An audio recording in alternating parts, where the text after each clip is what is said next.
Hello people of YouTube, my name is Steve Gray, this is Gray's Guitars, thank you for watching. Today we're going to be talking about this acoustic guitar, which you don't see me with a lot of acoustic guitars. This is a Yamaha AC3R. Am I saying that right? Yep, AC3R, gotta look in the old sound hole, gives me the model number on it. Yamaha is a brand that a lot of people think are cheap, junky guitars. Well, let me tell you, this thing comes in at about $1,100 new. This is a 2022 model, so about 3 years old now. Let's go over kind of all of the crazy specs that are happening on this guitar. So for starters, we have their AR system, kind of like a tortified or baked Sitka spruce top, solid spruce top all throughout, which is very nice. Got some nice mahogany binding on the sides around your sound hole here. Moving on to the rest of the body, it is solid rosewood. That's right, it's not laminate, 100% solid wood all around on this guitar for $1,100. Yes, it is made in China, if you're wondering where it's made. It does come with elixirs, 12s. At the moment, I have Ernie Ball. I think it's the 80/20 bronze 11s on it. 12s are a little bit heavy for me. Typically, I play 10s on most of my guitars, and then even 9s on some of them. The bridge here is ebony, and then the nut and the saddle is, I believe they called it urea, some sort of fancy type of plastic, and I want to say the bridge pins are also some type of plastic too. So if you're like hardcore, I want a bone nut and a bone saddle, that is something you would have to change out on the guitar. Moving on to the neck, all mahogany neck. You do have both a scarf joint and a heel joint, so it's not a one-piece neck if that's something you really want. Ebony fretboard all throughout. The frets are rather small. What do we got here? 12, 13, 14, 15, 16, 17, 18, 19, 20. 20 frets, ebony fretboard. It is a bound ebony fretboard too. It's hard to tell because they decided to go with the black binding. The neck, as you can see, probably from the logo, is satin. Flip it over to the back here. Satin as well. The whole body is going to be your gloss. It's all polyurethane, so no nitro. Tuners are proprietary. I've not had any issues with them. That's something in the future, if that you don't like them, you could also change those out too. So before we get back into the electronics, I do want to mention that it has scalloped bracing throughout, and it is a hybrid bracing. So the bracing on the bottom of the guitar is going to be straight across, and then it's going to be an X shape on the top. A lot of people do prefer that type of bracing now, and then scallop means they're taking away some of the wood. The electronic system is called the SRT2, and here you go right here. We plug in down here. The only thing weird that I would say about the electronic system is how the battery goes in. So a lot of the times you see a 9-volt battery. If I can get this one out, this one is 2 AA's. I just got some Amazon Basics in there right now. They work. I'll be honest with you, I primarily play this guitar unplugged anyway. But in terms of recording, it has 2 voicings. It has a Neumann, I think it's a U67, and then a Royer. That is your bottom button right here. You press it to change the mic type. Moving on to the bass knob, you have a feedback reduction if you have this on, and that feedback reduction is off and just works as typical bass. You have a volume knob, and you have a treble knob. So that is all of the electronics. I'm going to play this acoustically first with a pick, and then also with my hand. And then we are going to plug it into my Carvin. I do not have an acoustic amp, so I am using a Carvin MTS 3200 Master Tube Series. I'll go through the settings if you want me to. That is hooked up to a 4x12 400 watt Carvin cab. But we are going to start, I think, with some finger picking here, because I've been trying to learn a little bit of Dust in the Wind, so we'll see how that sounds here.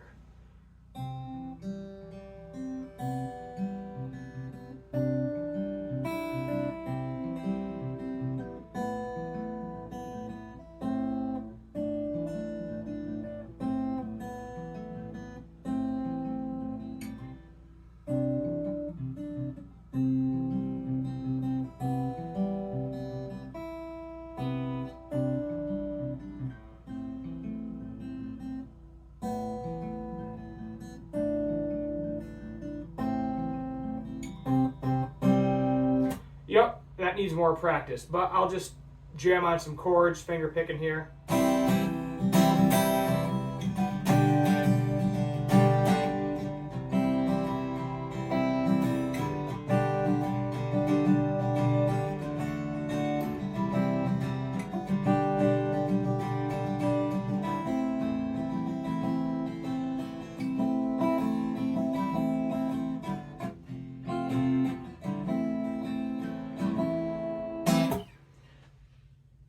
let's use a pick. For those of you wondering, I am using a V-pick, traditional light. There we go, now I got some more volume. I'm not used to finger picking at all.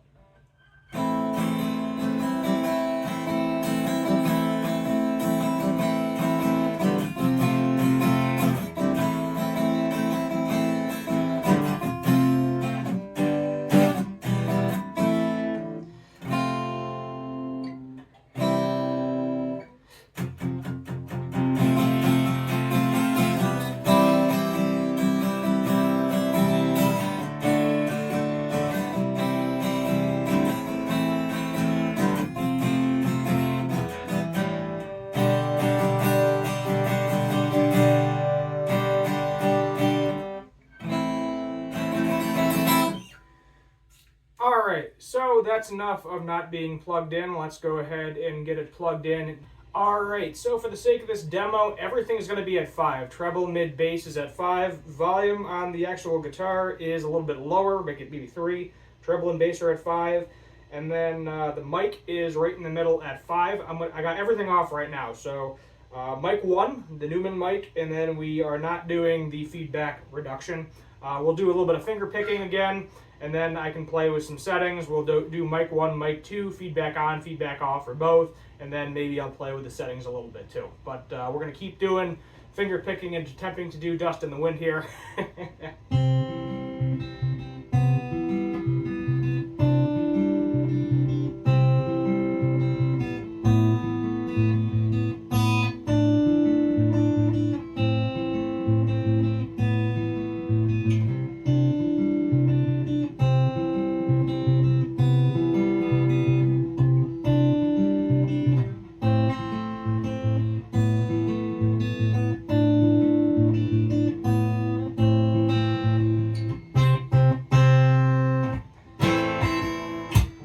We're just going to strum on some chords here.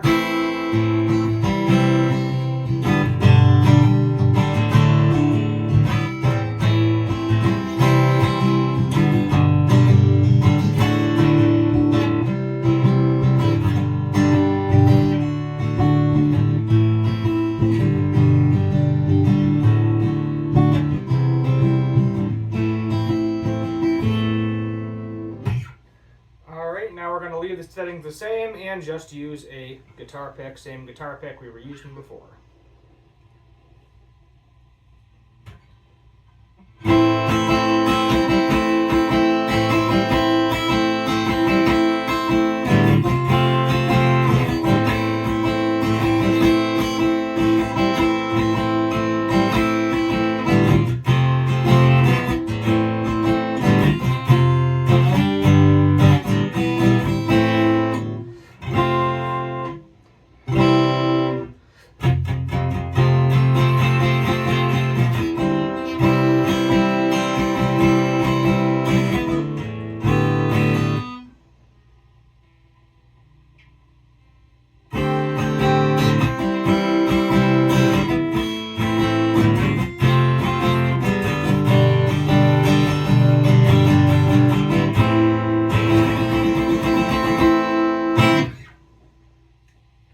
Alright, so now we're going to leave everything the same, but turn the feedback reduction on. And we're just going to use a pick because, in all honesty, I'm more comfortable using a pick. We'll do Dust in the Wind real quick, finger pick, just so you can hear some finger picking.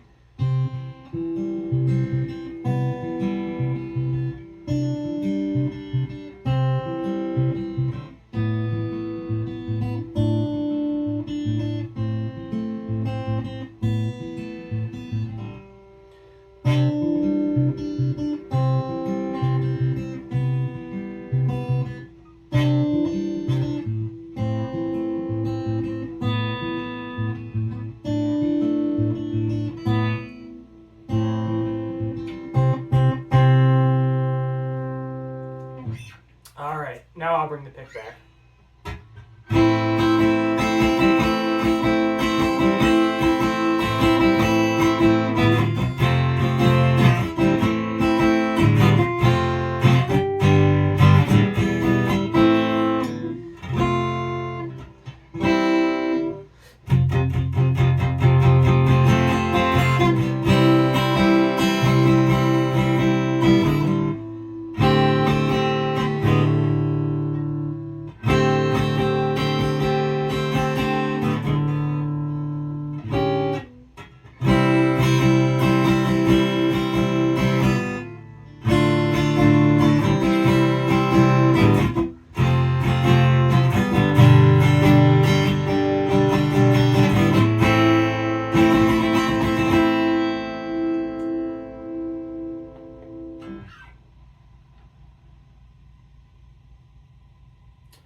Alright, so now I have the feedback reduction off, and I should be on the voiced mic 2 preamp here. And we'll do yet again.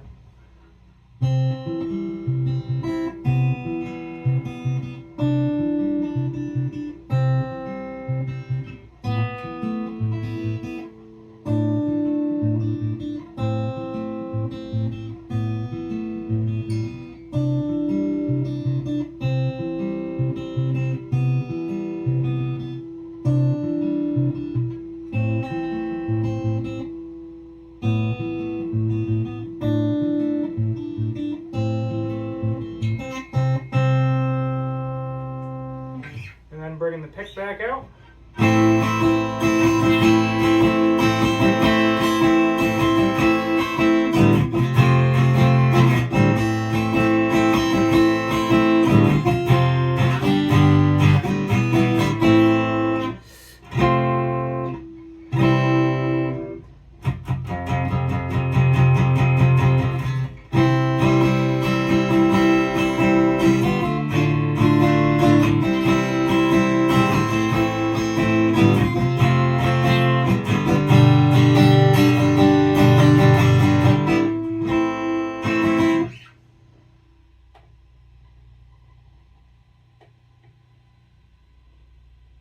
Alright, and now we have the feedback reduction on with mic 2.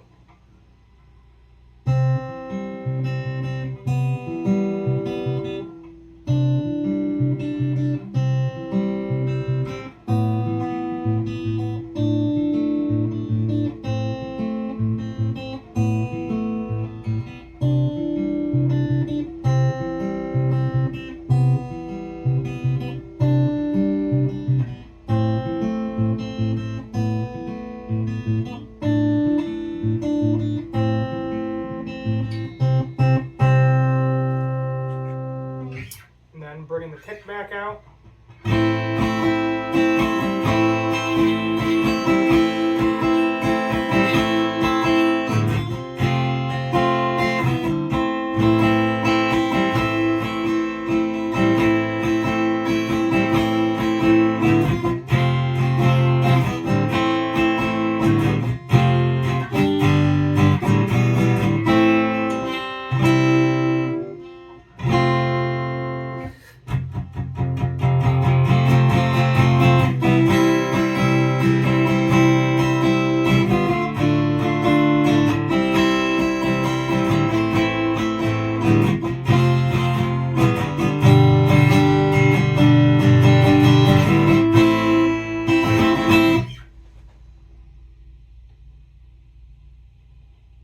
Alright, we're moving back to mic 1. I'm going to turn up the treble and the bass.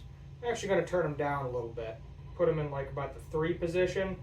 And then in terms of the blend, I was in the middle. Now I am on the max blend for the Newman.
So we're going to leave everything the same. I'm going to switch to the second voicing. So the Royer, I believe.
So there you have it. There is a little demo of the Yamaha AC3R. I've had this thing for several months now. Traded the PRS 60E, I think it was, for. I'm probably missing some letters there. The main reason I did the trade was because that had a gloss neck and did not have a solid back and sides, where this has the features I wanted. This has the satin neck, solid wood back and sides. Price point was about the same. That one did look a little bit prettier because it had the fancy Zickerate on the back, but they both had a spruce top, in all honesty. A lot of cool features on this guitar. I don't understand the electronics 100%, but I tried to demo them as best I could. This little thing here, this lets you know what you do. If you can take this off. I haven't taken it off because I like knowing what does what, and it's just a nice little helpful card. But I have noticed when I'm picking a little harder, that will vibrate. I hear it on my end. I didn't really hear it through the amp, so probably not the biggest deal.